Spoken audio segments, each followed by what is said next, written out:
Hey everyone, good morning. Welcome to the Teach Better Today morning show where the Teach Better team gets to join you live every single morning, Monday through Friday at 7 a.m. Eastern. I think. Yeah, that sounds about right. We are currently streaming on Facebook, YouTube, Twitter, Twitch, and LinkedIn, as well as this being an episode of Teach Better Talk podcast.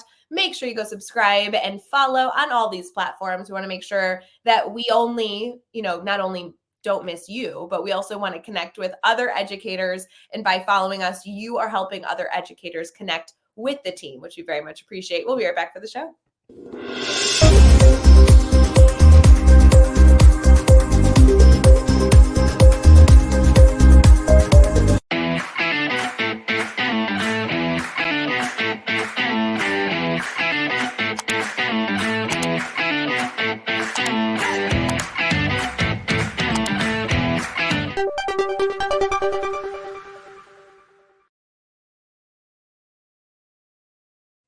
Hey everyone, good morning. Welcome to the Teach Better Today morning show. It is Monday. Katie Miglin is here. My name is Ray Hewart, and I need some coffee. I just want you to know I ran out of coffee grounds, and it's pretty terrible. Wait, so have you gone and gotten any yet? Like, how are you Okay, doing? this Are is you like okay? I'm not okay. I don't think. Here's the problem. This is like very much first world problems. I understand that, but I ran out of coffee this weekend, Mm-hmm. and I knew I ran out. My wonderful husband just knew that it was crucial, so he went out and picked me up coffee that day. Like picked up like a coffee made. And then I am so dumb. I got a grocery order pickup, but because I didn't have it on my radar, because at that point I wasn't drinking the coffee, it was already gone. I didn't get more coffee. And so then the same problem existed this morning when I woke up and I was like, I still don't have coffee. This sounds like a you problem. It It sounds like is. you made a mistake, is what it sounds like. I know. I just always buy, whenever I buy coffee, like bags of coffee grounds, I buy like 3 or 4 at a time just so this never happens. So I think that was the problem is I just thought I had some on reserves and I do not. So here we are, people. I'm Yeah. so sorry. Like, I just deepest of my core. So sorry. Thank you. So if I just don't form sentences correctly, just know that's why. I mean, I think after the show, you have to take the rest of the day off. Like, I I don't. honestly might. I just might. It's just too much. It's just been too much this early in the day, you know? Wait, Yeah. speaking of, since we're in the stupidest conversation ever, I'm going to bring up another one. Okay. Have you ever done the permanent jewelry? Okay, no, but I think my mom, I don't think listens to this, but I think we're gonna do it with my mom for Mother's Day. Oh, that's a great Mother's Day thing to do.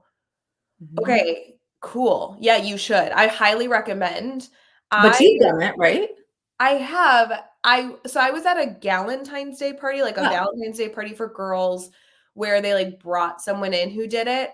And let me just say, you should always do it while in a good state of mind because we were like 7 mimosas in when we were doing this. And I got 2 bracelets and an anklet. Okay. And that to me is too many. Like you don't have to do that, I guess is my point. But we were like, "Oh my god, let's do another. We need a friendship bracelet, whatever." Granted, these are girls that I love, but I'm not best friends with, but now apparently we're, tied together. They also were treating it like it was a tattoo, which I just want to emphasize. I know they're permanent jewelry, but you can cut them off. Like this is not. Right. They were like, "Oh my god, I'm going to have this on my entire life." I'm like, "Well, no. You can Right. like if you don't like it, you can use like a craft scissors and get it off. Like it's not Right. anyway. So I just have to say it is the end of April right now, and Yeah. we did this early February. They still are on and look great, beautiful. Really? Yes. Okay. Okay. And I got the anklet, I feel like I knew would stick. It was like a really sturdy chain. I didn't really pick out the chain on my wrist because I didn't pay attention when it was happening. And it's a very, very thin, Mhm. dainty, a little like not my vibe, but like whatever chain. And it looks like it would snap. It's so thin. And Mhm. I have not had a single problem with it. It Okay. doesn't like in any way, shape, or form. It's like the easiest thing. Highly recommend. Okay. Well, then I think that's our plan in a few weeks for Mother's Day. I think that should be everyone's Mother's Day thing. I think everyone should do a Mother's Day thing where they go get permanent jewelry with relatives. Yeah, I think I might need to steal that. Maybe my mom and I should go do it. There you go. But Are now you you're guys- going to have more than 3. Yeah, I would do another with my mom. I don't know. Put on the other arm, maybe. I have 2 on this wrist and on my ankle. So So you could do on the other, I guess. yeah. Are you guys gonna go into Chicago to do it, or are you gonna go to Quad Cities? I'm just asking because if you come to the burbs, maybe my mom and I will just come with you. I don't know. We haven't thought about it. The first part is my sister, mom, and I all live 2 hours apart. We're in a 2-hour triangle. So the first step is finding a common day for us to be in the same city, which right now with my sister's kids and my kids, it's seemingly very challenging to get that. So Can't you bring all the kids together and have the men with the kids? that's not the issue. It's just like extracurriculars. Like all of the girls are in softball. So managing 4 softball seasons is just like a little much. You know what? I know you were but just about to ask. I will save you the embarrassment. I will text your mom and your mom and I will go with Thank my you. mom. Yeah. That's perfect. Yeah, that's great. I'll just like send you a gift card so you can take care of Marsha's bracelet and Wow. Are you even going to pay for it? I was going to pay for Marsha's bracelet, but that sounds great. Yep. And then maybe we'll get you like a fake one with a clasp because you won't be cool enough to get a permanent one and you can be like kind of with us. I mean, you know, I struggle with like commitment issues, so yeah, that is true. You don't like committing to. So I still don't have a tattoo. I was supposed to get a tattoo this month. I still don't have one because I can't commit to a design. That's so silly. I know. Well, a tattoo I get. That's what I'm saying. The jewelry is different. Yes, jewelry actually I'm okay with. Jewelry you can literally put on and like when I put this bracelet on, I was like, I hate it. I will be taking this off. And actually I've kept it and I really like it. But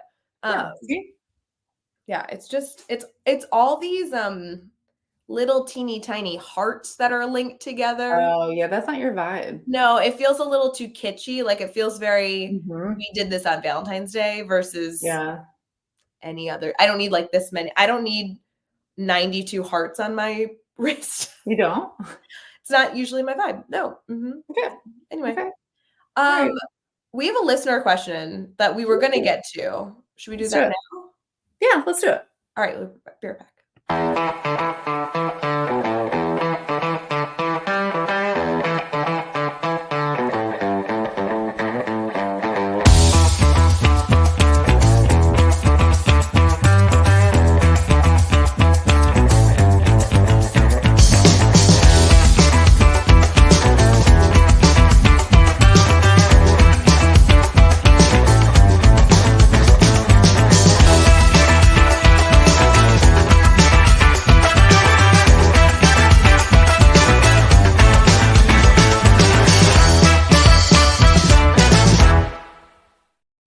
Hey everyone, thanks for sticking with us. We are here with our team talk section and we have a listener question, which by the way, Katie, I'm going to try and paraphrase this listener question because it's a little long, but I love the like details that this person's able to give. So I do really like when it's more than just a question. This has a little bit more context, but to start out, they call the podcast comforting and empowering. I don't know that I feel that way, but I'll take it. That's a win. Yeah.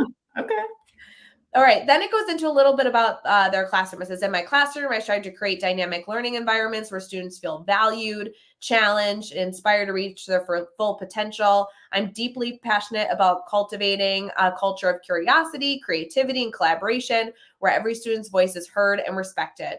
Whether we're exploring complex concepts, engaging in meaningful discussions, or embarking in hands-on projects, I'm constantly amazed by the enthusiasm and dedication of my students.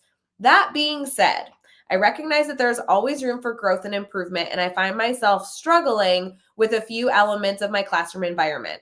Despite my efforts to foster a sense of inclusion and mutual respect, I often struggle to manage distractions and maintain focus during classroom discussions and activities. Whether it's side conversations, digital distractions, or simply a lack of engagement, I sometimes find it difficult to keep all students fully engaged and invested in the learning process. With this in mind, I would greatly appreciate your thoughts on what strategies, techniques, or resources you think would be most helpful to minimize distractions essentially like the goal of this is wanting everyone to be on task as much as possible. What are your thoughts on that?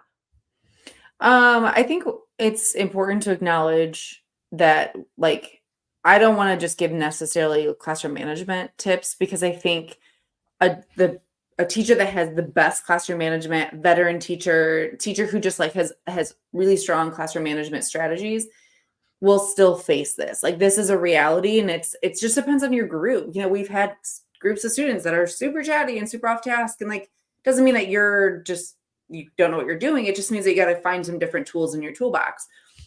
And one of the things I felt like really shifted, you know, when I would have those groups of students, one of the things that helped the most was I just acknowledged it. I just constantly like acknowledged and embraced that this was a chattier group, an off task group, that they were going to struggle to do any sustained activity, whether it was full class discussion or independent. And so I would try to be more proactive than reactive. And I would constantly try to give them opportunities to be off task. So then when we were on task, I kind of could use it as like, hey, we got our wiggles out, or I let you be on your phone for 5 minutes. Now, like, give me the respect of doing what I'm asking you to do. And so I just constantly tried to, like, you know, they came in, and if it was like the class after lunch, you know, those classes are sometimes really hard to rein in. That might be the only class. Instead of a bell ringer, I would do a 5-minute dance party or 2-minute dance party or whatever, and just like get it all out. Okay, now we're good. Let's sit down and focus.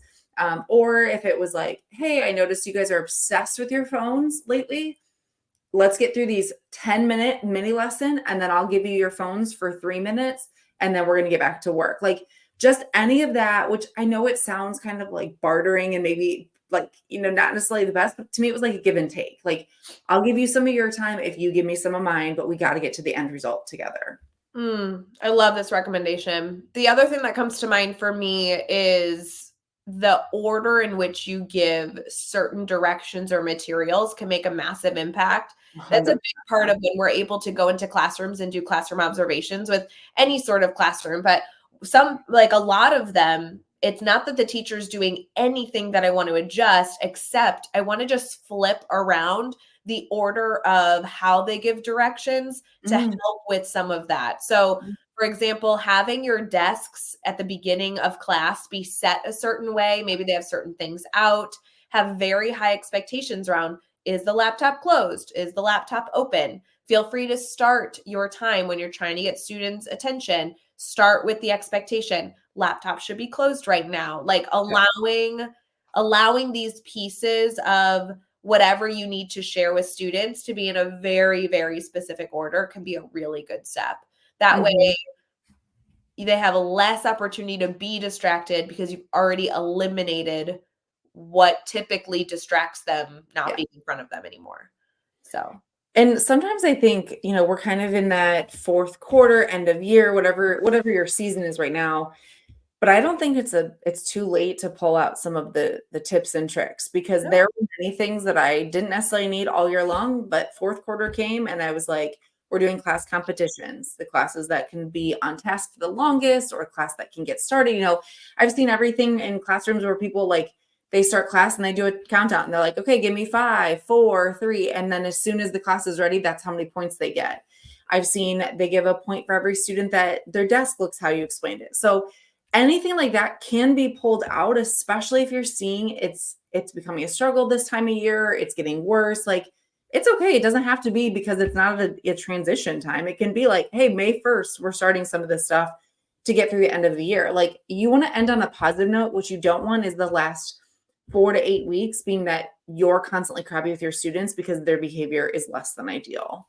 yes. Okay, so something you just noted that I feel like is totally undervalued is the transition time into teacher talk time. I Yeah. think that so often educators are like, okay, I need to speak to the full class. I need your attention. It needs to happen instantaneously.